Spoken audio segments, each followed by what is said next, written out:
ایک زمانے کی بات ہے، شمالی سرحدوں کے پار برفپوش پہاڑوں کے درمیان واقع ایک پراسرار سلطنت نوریا میں ایک نہایت نیک دل بادشاہ سلطان فرید حکومت کرتا تھا۔ اس کی سلطنت اپنے ہرے بھرے باغات، صاف و شفاف جھیلوں اور آسمان کو چھو لینے والے دیودار کے درختوں کی وجہ سے مشہور تھی۔ مگر اس سلطنت کی سب سے بڑی پہچان بادشاہ کی خوبصورت اور ذہین بیٹی شہزادی الہانہ تھی، جس کے حسن اور اخلاق کے چرچے دور دور تک پھیلے ہوئے تھے۔ مگر وہ معمولی شہزادیوں کی طرح زیورات اور محلات کی شوقین نہ تھی، بلکہ اپنی عوام اور فطرت سے بے حد پیار کرتی تھی۔ اسے اکثر محل کے باغات میں پھول چنے سلطنت کے غریب لوگوں کی مدد کرنے کے لیے جاتے دیکھا جاتا، جہاں لوگ اس سے بے حد محبت کرتے تھے۔ لیکن قسمت کو شاید کچھ اور ہی منظور تھا، کیونکہ ناگہانی طور پر ایک دن نوریا کی سرحدوں پر ایک سیاہ بادل کی طرح نحوست چھا گئی۔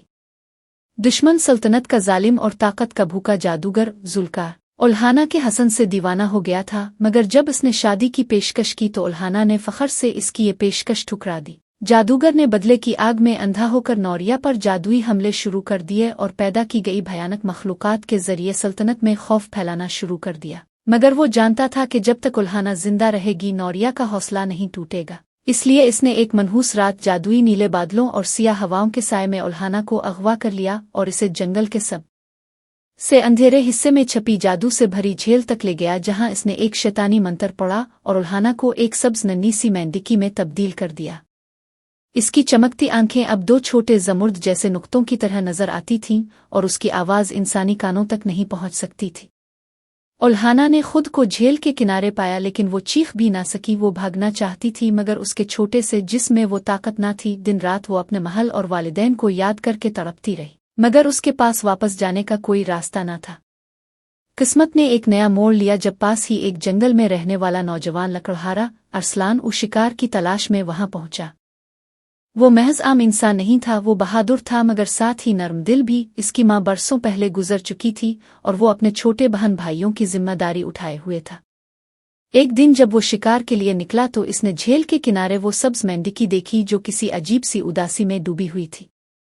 مینڈکی نے نہ جانے کیسے اپنے دل کی بات ارسلان کو سمجھا دی۔ شاید دل کی زبان ہر بندے کو سمجھ آ جاتی ہے۔ ارسلان نے اسے اٹھایا، پیار سے پانی پلایا اور جنگل میں اپنے چھوٹے سے گھر لے آیا۔ چند دنوں بعد اسے شک ہوا کہ یہ مینڈکی نہیں، کیونکہ ایک رات اسے خواب میں ایک شہزادی دکھائی دی جس نے اسے بتایا، میں نوریا کی شہزادی الہانہ ہوں، مجھ پر جادو کیا گیا ہے، اگر کسی نے سچی نیت سے میرا ساتھ نہ دیا تو میں ہمیشہ کے لیے یوں ہی قید ہو جاؤں گی۔ ارسلان جاگ گیا اور اس نے الہانہ سے وعدہ کیا کہ وہ اسے اس بارے جادو سے آزاد ضرور کرے گا۔ دونوں ایک خطرناک مگر امید بھری مہم پر نکل پڑے، مگر سفر اتنا آسان نہ تھا۔ راستے میں انہیں زہریلے دلدلی رینگنے والے، جادو سے چلنے والے درخت اور خوفناک بھیڑیے ملے، مگر ارسلان ہر بار الہانہ کی حفاظت کرتا رہا۔ ایک دن وہ ایک قدیم ویران مندر پہنچے جہاں دیواروں پر پرانے زمانے کے منتر کندہ تھے۔ وہاں ایک بوڑھی عقلمند جادوگرنی روحانہ ملی جس نے الہانہ کو پہچان لیا اور کہا، ذوالفقار کا جادو توڑا جا سکتا ہے، مگر قربانی دینا ہوگی۔ ارسلان نے فوراً پوچھا، میں قربان ہونے کے لیے تیار ہوں۔ روحانہ نے کہا، قربانی جان کی نہیں، دل کی ہوگی، تمہیں اپنے سب سے قیمتی احساس سے دستبردار ہونا ہوگا۔ وہ آگے بڑھی اور ایک طلسمی آئینہ نکالا۔ اس آئینے میں الہانہ کی اصل شکل ظاہر ہوئی۔ وہ شہزادی تھی، خوبصورت، مگر اس کی آنکھوں میں درد اور خوف تھا۔ ارسلان نے پہلی بار اس پرندے جیسی نادان مگر بہادر روح کو انسان کے روپ میں دیکھا۔ اس لمحے اس کے دل میں کچھ بدل گیا۔ روحانہ نے بتایا، جادو توڑنے کے لیے الہانہ کو اپنا کھویا ہوا دل دوبارہ پانا ہوگا، اور یہ تب ممکن ہے جب کوئی اسے اس کی اصل قیمت جانے بغیر محبت دے۔ ارسلان نے دل ہی دل میں فیصلہ کر لیا کہ وہ ہر حال میں اس کا ساتھ دے گا۔ الہانہ کے دل میں بھی پہلی بار امید کی روشنی روشن ہوئی۔